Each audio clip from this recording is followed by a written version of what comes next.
मुश्किल से कुछ चंदा जमा हो रहा है। इस्लामाबाद में जमात दावा ने बकरा ईद के लिए कुर्बानी के अतिये के साथ साथ जलजिला ज़दगान के लिए भी स्टॉल लगाया। इसी से कराची में सामान खरीदा जाएगा।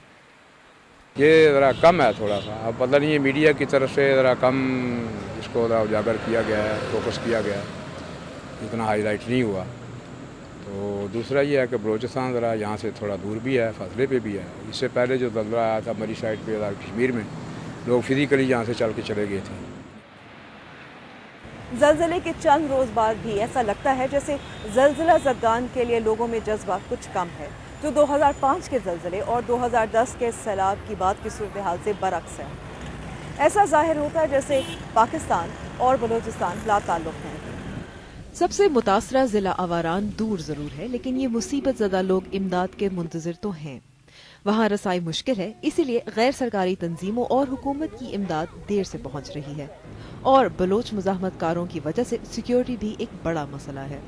हमारे इम्प्लीमेंटिंग पार्टनर्स ऑन ग्राउंड होते हैं, वो बेसिकली इंटरनेशनल एजेंसीज अगर ख़ुद नहीं जा सकती तो वो उनके थ्रू काम करती हैं। दूसरा, इस वक्त जितनी भी इंटरनेशनल कम्युनिटी है, ह्यूमैनिटेरियन कम्युनिटी, उनकी सिक्योरिटी असेसमेंट चल रही है।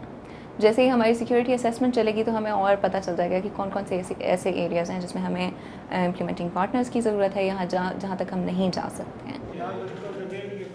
हुकूमत बलूचिस्तान ने कहा है कि रेस्क्यू का इब्तदाई मरहला मुकम्मल हो गया है, ताहम बाज़ लोगों का कहना है कि अगला मरहला यानी रिलीफ और बहाली में शोरिश की वजह से पेचीदगियां हैं।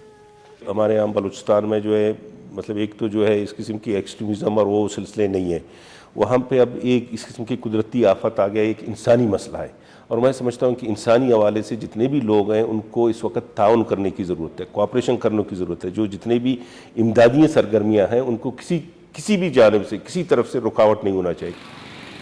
ये हफ्ता पाकिस्तान में मौत और दहशत लाया है। ऐसा नहीं है कि लोग मुतासरीन की मदद नहीं करना चाहते। घी, आटा और इमदादी सामान हुकूमती मनसूबा बंदी के बगैर आखिर कब तक फराहम किया जाता रहेगा। अंबर शम्सी, BBC न्यूज़, इस्लामाबाद।